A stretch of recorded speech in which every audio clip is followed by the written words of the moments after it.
Hello everyone, if you enjoy my channel, please support me with one like, one subscribe, and one share. The day honesty changed everything. What if the one sentence you are most afraid to say could save the person you love? I learned that lesson on an ordinary Tuesday in America, when my marriage, my family, and a small secret suddenly collided. I believed honesty was simple: tell the truth, keep your promises, and move on. But real life is rarely that polite. Sometimes the truth walks into your kitchen wearing muddy shoes, sits at your table, and refuses to leave. My name is Anna. And this is the story of how American integrity taught me what honesty really means, and why the hardest English sentence I ever said changed my family forever. I live with my husband and our children in a quiet American neighborhood where mornings begin with coffee, school bags, traffic, and the strange confidence that every day will probably look like the day before.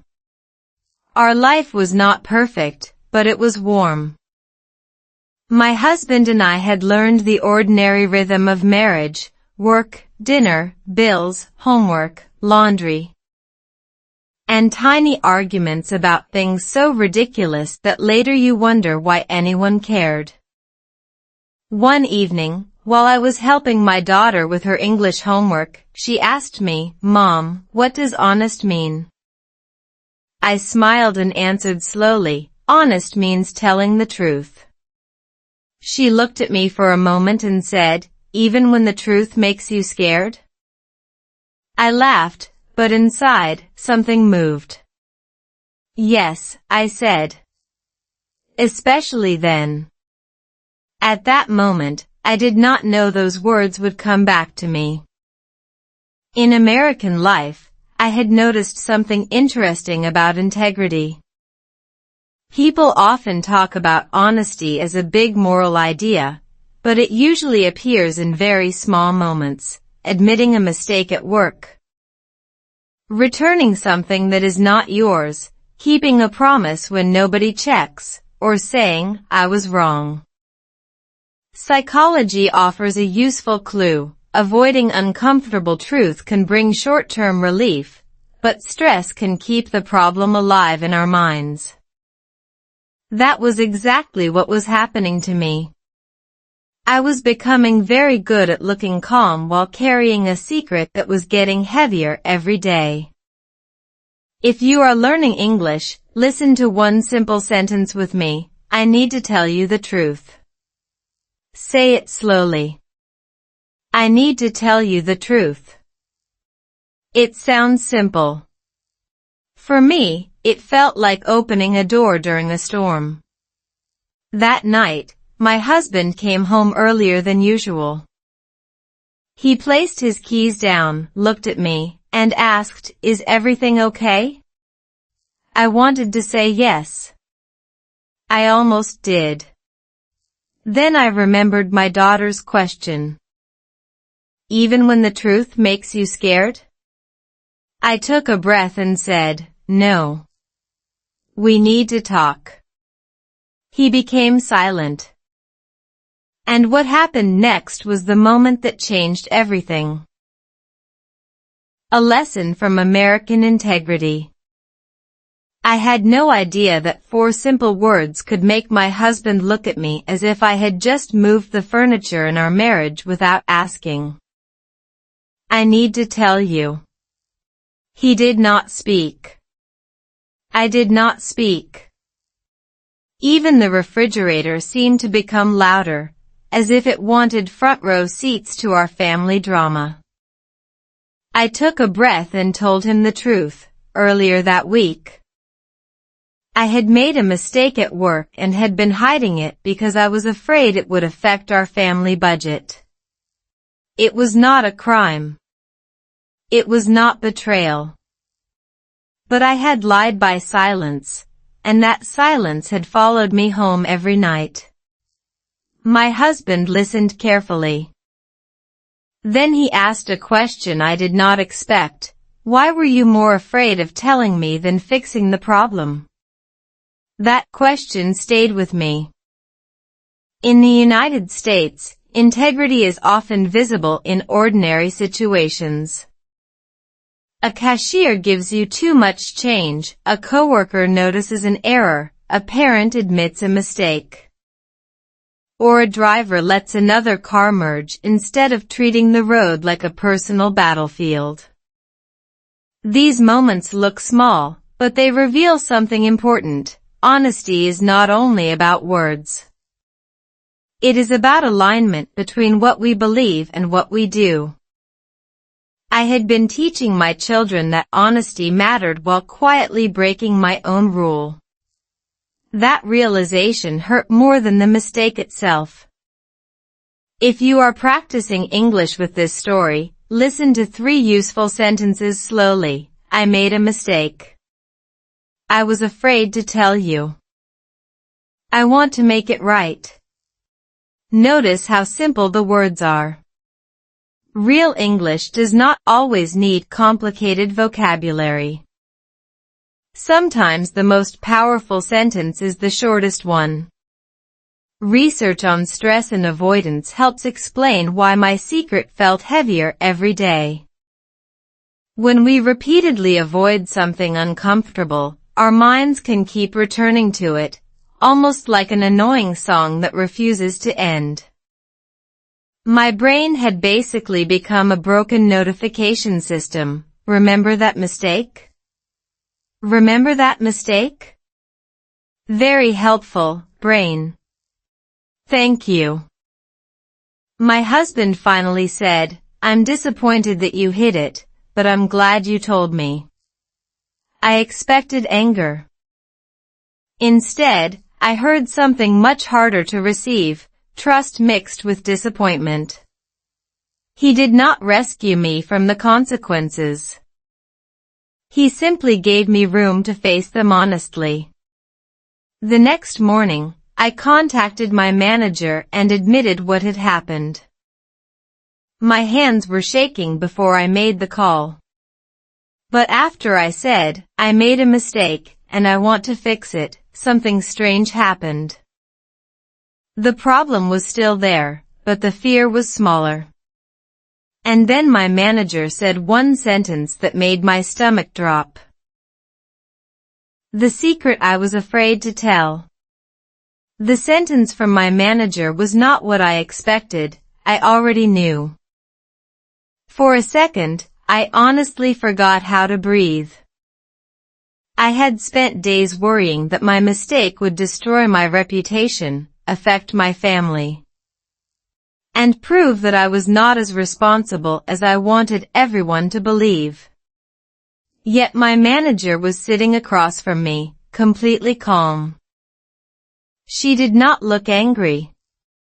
She looked concerned.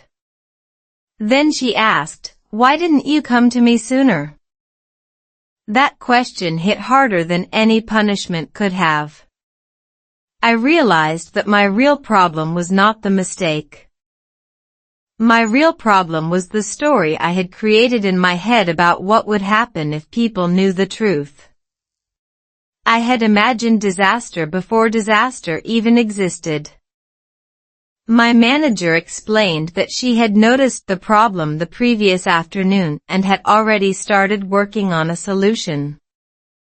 Then she said something I still remember: mistakes can be corrected. Hidden mistakes become bigger problems. That sentence sounded simple, but it changed the way I understood integrity. In American workplaces, honesty is often connected to accountability.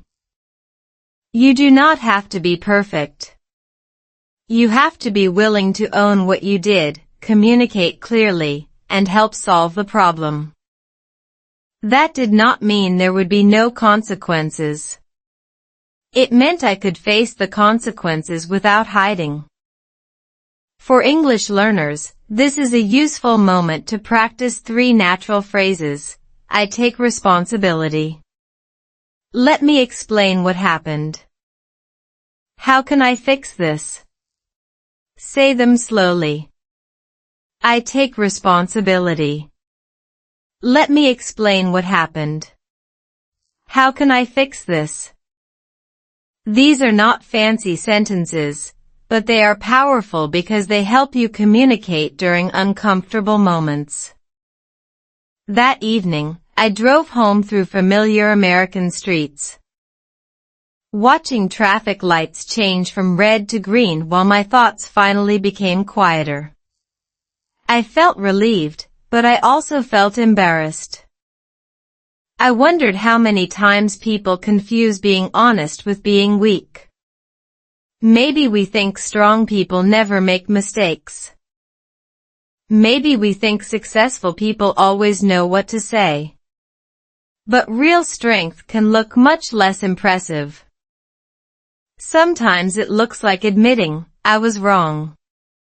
When I arrived home, my children were in the living room. My daughter ran toward me and asked whether I had solved my problem. I said, yes. I told the truth. She smiled and said, so honesty worked? I laughed. Not exactly, I told her. Honesty did not magically fix everything. It helped me face everything. My husband heard us from the kitchen. He walked over, hugged me, and said nothing for a moment. Then he quietly asked, is there anything else you haven't told me? My smile disappeared. Because there was one more thing. And this time, the truth was not about work. When marriage was tested. The truth I had to tell my husband that night had nothing to do with money, work, or a mistake at the office. It was about something much closer to home. Something I had been carrying quietly because I was afraid that saying it aloud would change the way he saw me. I looked at him in our kitchen and whispered, I don't feel like myself anymore. He stared at me, confused.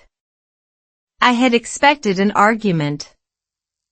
Instead, he asked, what do you mean? That simple question opened a door I had been keeping locked for months. I told him that between work, housework, parenting, and trying to be strong for everyone, I had slowly become exhausted. I smiled when I was tired. I said I'm fine when I was not fine. I told the children everything was okay because I wanted home to feel safe. But inside, I felt like my battery had reached 1%, and somehow I was still expected to run the entire household. My husband listened without interrupting. That was harder than arguing. When someone argues, you can defend yourself. When someone simply listens, you have to hear your own words. In healthy relationships, honest communication can help partners understand needs before frustration turns into resentment. I was learning that honesty was not only about confessing mistakes. Sometimes honesty means saying, I need help. For English learners, this is an important phrase to practice slowly. I need some help. Again, I need some help. It is short, natural, and useful in real American English. Another sentence is, I don't want to pretend everything is okay. I said that sentence to my husband, and my voice shook.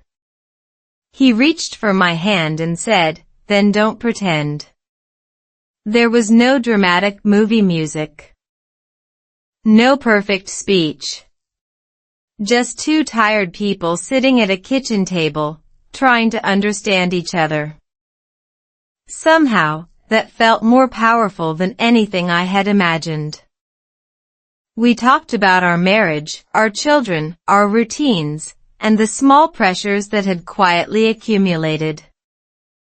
He admitted that he had also been pretending he could handle everything. I almost laughed. Apparently, we had both been performing in the same terrible play called Everything is Fine. That night, we made a small agreement, no pretending. If one of us was overwhelmed, we would say it. If one of us made a mistake, we would admit it. If we needed help, we would ask. It sounded simple, almost too simple. But the next morning, something unexpected happened. My husband left a note beside my coffee cup. I picked it up, read the first line, and suddenly felt tears in my eyes. The note contained only 7 words, but those 7 words changed the way I understood love. What my children taught me. The note beside my coffee cup said, "You don't have to be strong alone." I read those 7 words 3 times, and somehow my morning coffee tasted different. Maybe it was the note. Maybe it was the fact that someone had finally noticed the woman behind the smile. I folded the paper and put it in my pocket before the children woke up. I thought that was the end of the emotional surprise. I was wrong. At breakfast, my daughter looked at me and suddenly asked, "Mom, are you happy?" I almost dropped my spoon. Children have a strange talent for asking the one question adults spend years avoiding. I smiled and said, "Sometimes." She frowned. "Why not always?" I laughed softly and told her, "Because people have many feelings." She nodded as if I had just explained something extremely obvious. Then she said, "Dad told me honesty means we can talk about difficult things." I looked across the table at my husband. He raised his eyebrows, almost as surprised as I was. That little conversation taught me something important about family life. Children do not need perfect parents. They need parents who are willing to be real, responsible, and emotionally honest. Research in child development consistently shows that children learn social and emotional behavior by observing adults. They watch how we respond to mistakes, frustration, apologies, and disagreements. In other words, your child may forget the lecture you gave on honesty, but they may remember how you behaved when you made a mistake. That thought stayed with me all day. If you are learning English, here are 3 simple sentences from our breakfast conversation. I am not always happy. It is okay to have feelings. We can talk about difficult things. Say them slowly. Listen to the rhythm. Repeat them out loud. This is how simple English becomes useful English, not by memorizing hundreds of words, but by connecting language to real moments. Later that afternoon, my son spilled juice across the kitchen floor. He froze, expecting trouble. I looked at him and said, "Thank you for telling me." He looked confused. But I made a mess. "Yes," I said, smiling. "And you told the truth." We cleaned the floor together. It took less than 5 minutes. But something much bigger was happening. I was teaching him that honesty does not remove responsibility. It makes responsibility possible. That evening, my husband and I watched the children playing in the backyard. The sunset turned the windows orange, and for the first time in weeks, our home felt lighter. Then my daughter came running inside holding something in her hand. "Mom," she said, "I found this in your bedroom." My heart stopped when I saw what she was holding. It was the old letter I had hidden months ago, the one my husband had never seen. Love needs more than feelings. The letter my daughter found was the one thing I never wanted my husband to see, not because it contained a secret affair or some shocking betrayal, but because it revealed a part of my life I had been too embarrassed to share. My daughter held the envelope toward me and asked, "Mom, what is this?" My heart raced. I gently took it from her and said, "It is something personal." She nodded, but her innocent question stayed in my mind. Why had I hidden it for so long? That night, after the children were asleep, I placed the letter on the kitchen table. My husband looked at it, then looked at me. "Is this what I think it is?" he asked. I shook my head. "I don't know what you think it is." He opened the envelope. Inside was a letter I had written to myself months earlier. It was a list of things I was afraid to admit, that I sometimes felt lonely even when surrounded by family, that I missed the woman I used to be, and that I was scared our marriage could become nothing more than schedules, bills, school events, and tired conversations. My husband read silently. I watched his face, terrified. Then he folded the letter carefully and said, "Why didn't you show me this?" I answered honestly, "Because I thought you would think I didn't love you." He shook his head. "I would think you needed me." Those words broke something open inside me. Love, I realized, is not simply about feeling happy together. Long-term relationships also depend on communication, trust, responsiveness, and the willingness to notice when the other person is struggling. We often imagine romance as flowers, dinners, vacations, and perfect photographs. Real marriage can be much less glamorous. Sometimes romance is washing dishes when your partner is exhausted. Sometimes it is listening to the same story twice. Sometimes it is saying, "Tell me what you need," and actually staying long enough to hear the answer. For English learners, here are 3 useful phrases. I miss who I used to be. I need you to listen. I still love you. Say each sentence slowly. Feel the meaning, not just the pronunciation. Simple English can carry very deep emotions.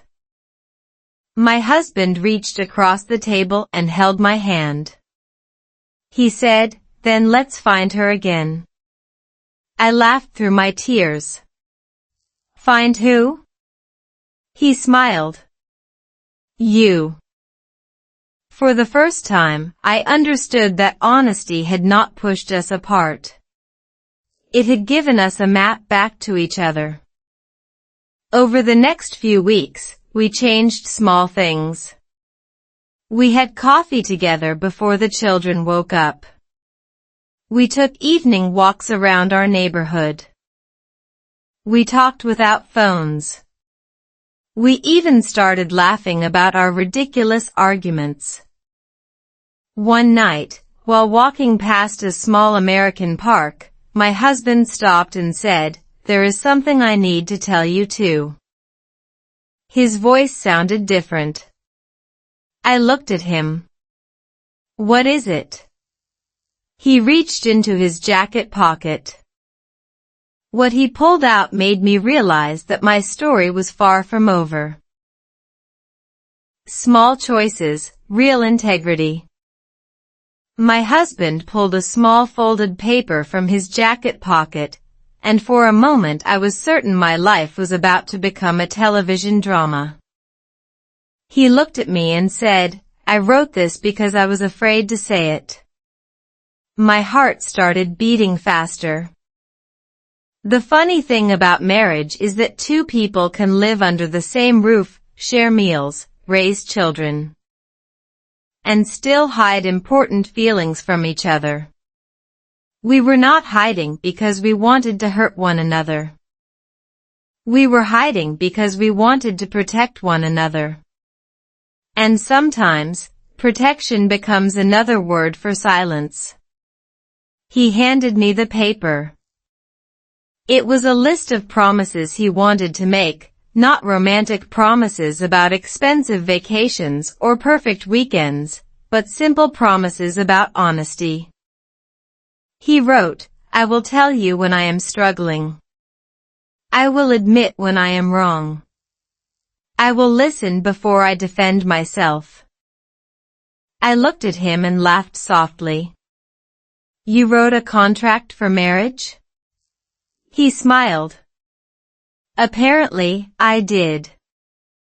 We stood under the evening sky in our neighborhood park, surrounded by ordinary American life, children riding bicycles, people walking dogs. Cars passing in the distance.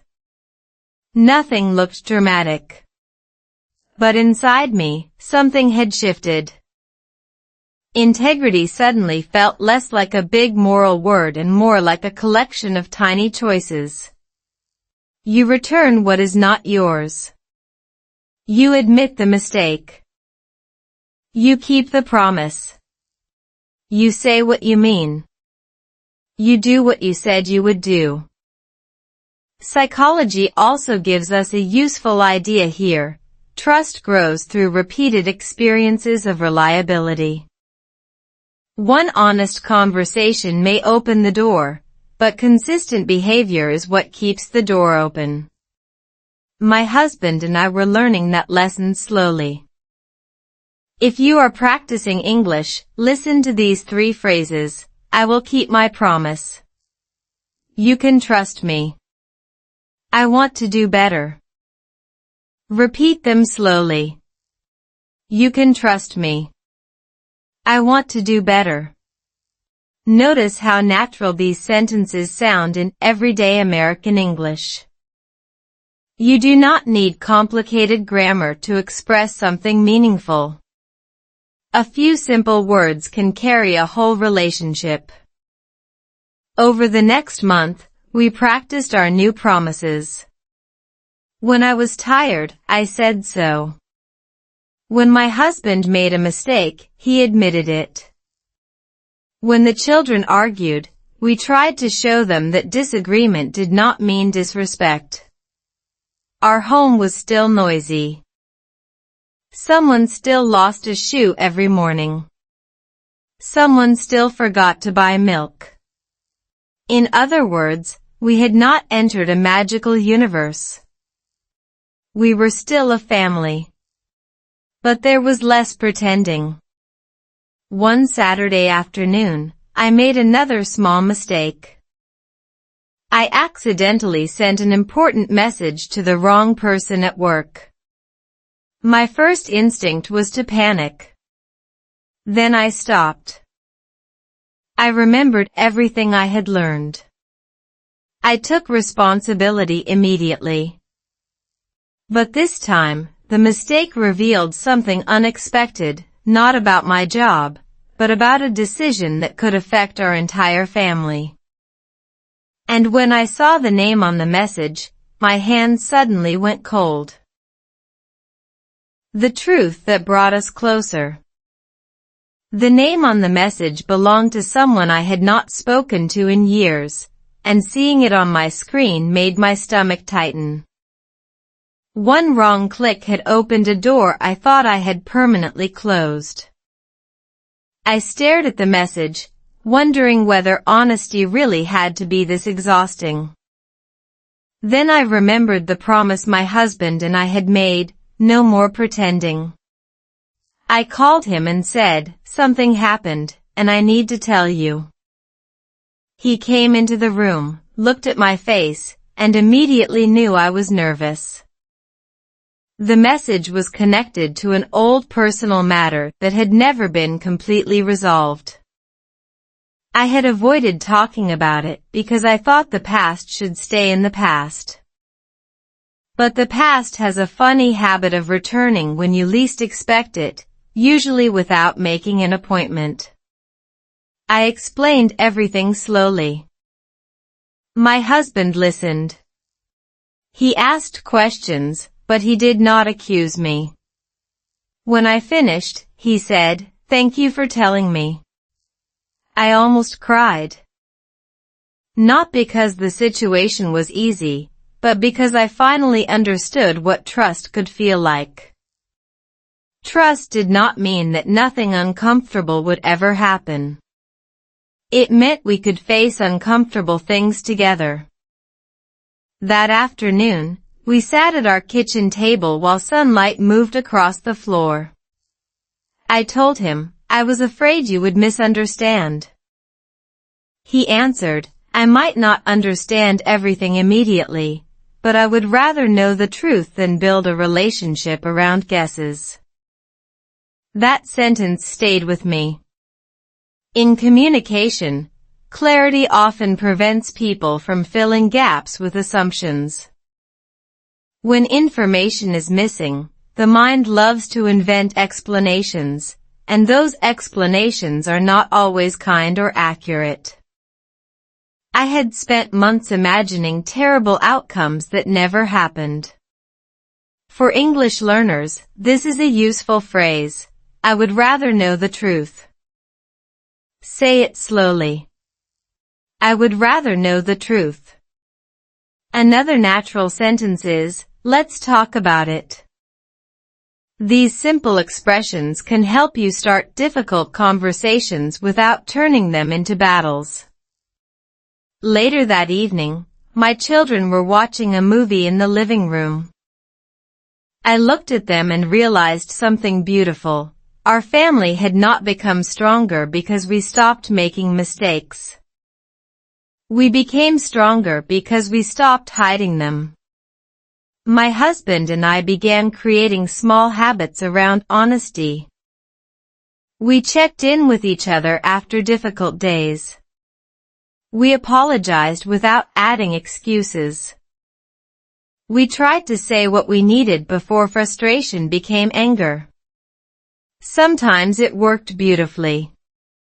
Sometimes it failed spectacularly. One evening, we argued over something as ridiculous as a missing phone charger. And 5 minutes later we were both laughing because neither of us could remember why we were angry. Real marriage, I learned, is not a perfectly peaceful house. It is two imperfect people learning how to return to the same table. A few weeks later, something wonderful happened at work.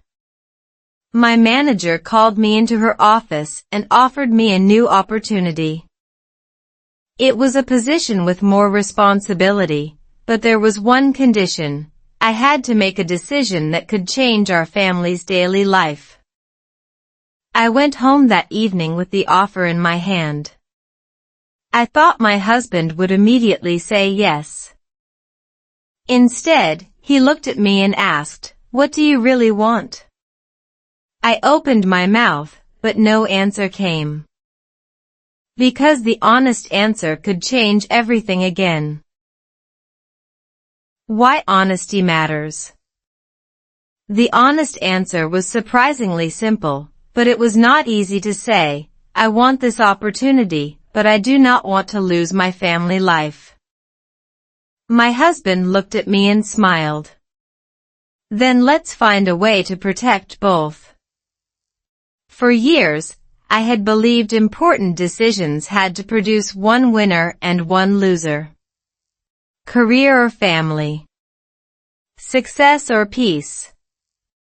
Ambition or time with the children. But that night, I learned something different. Sometimes honesty does not give you an immediate answer.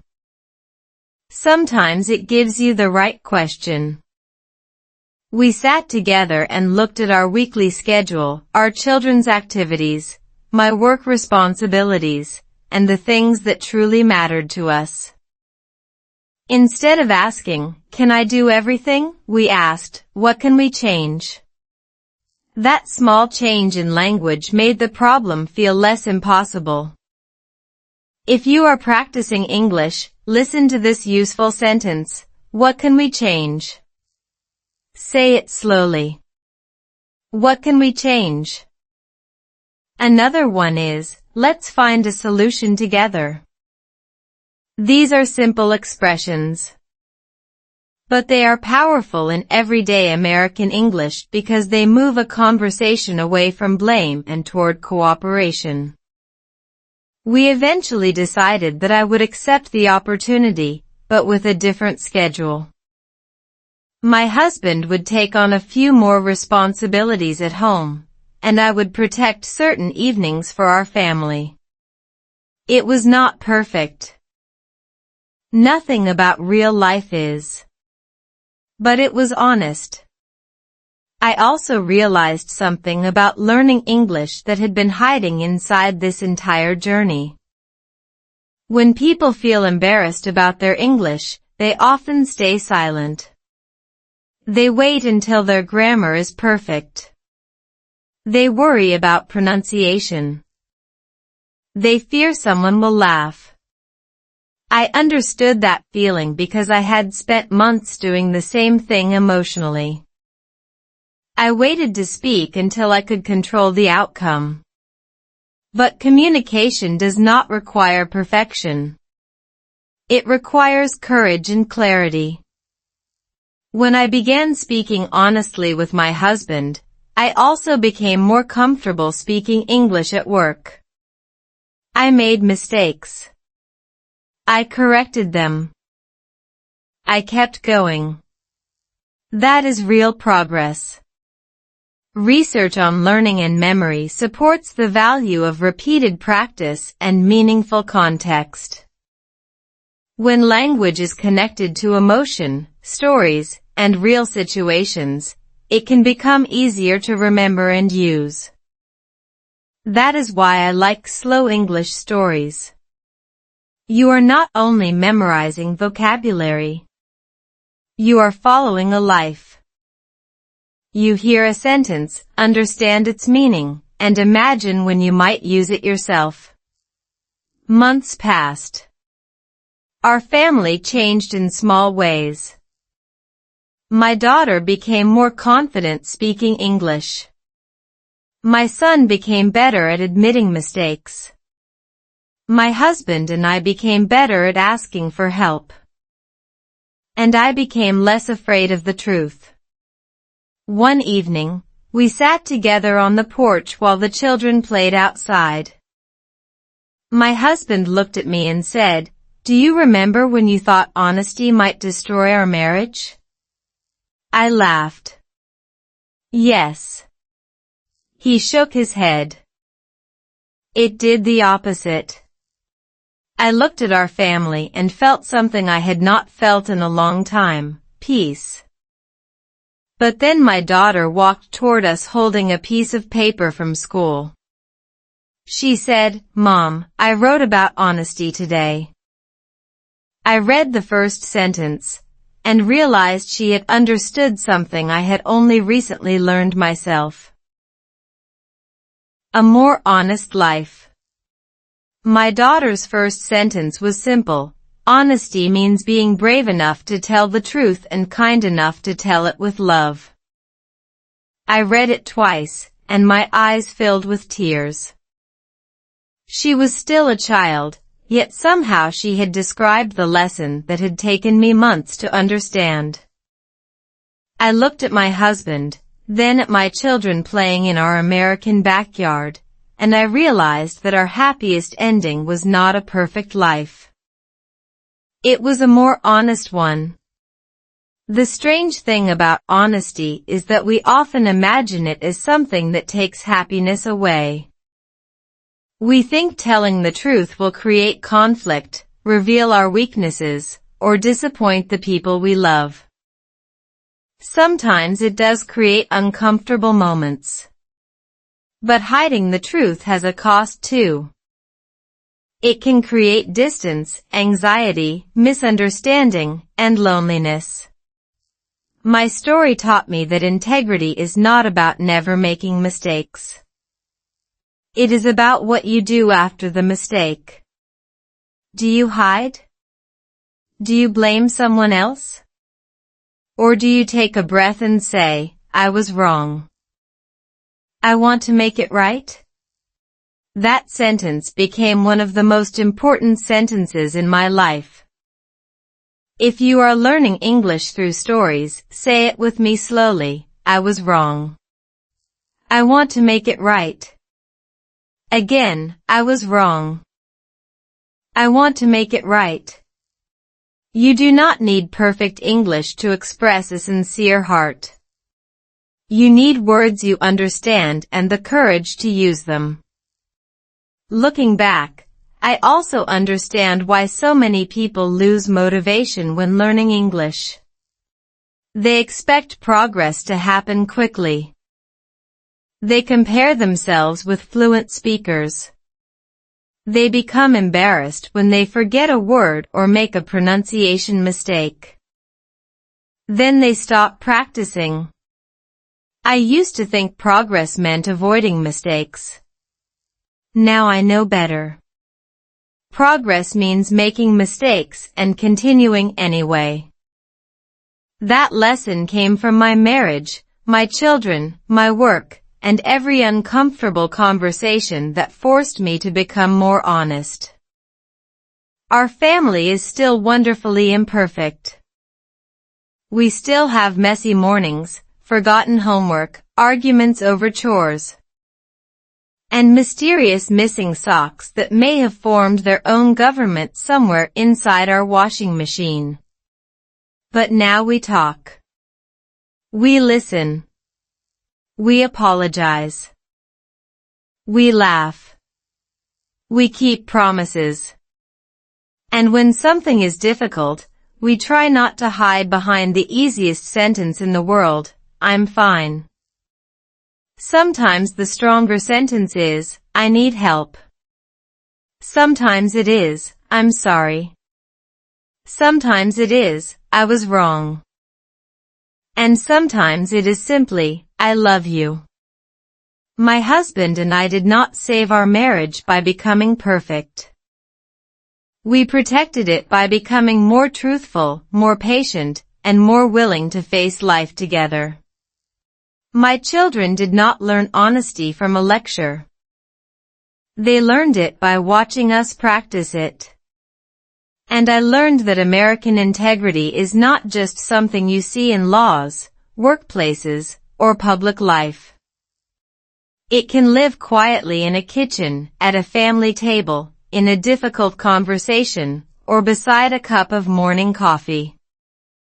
If there is one thing I want you to remember from my story, it is this: honesty may feel dangerous for a moment. But pretending can cost you much more. Tell the truth with courage. Listen with kindness. Keep your promises. And when you make a mistake, do not let shame become your ending. Let it become your next beginning. That is how I found peace, rebuilt trust, strengthened my marriage, and discovered that learning English could become part of my own story too.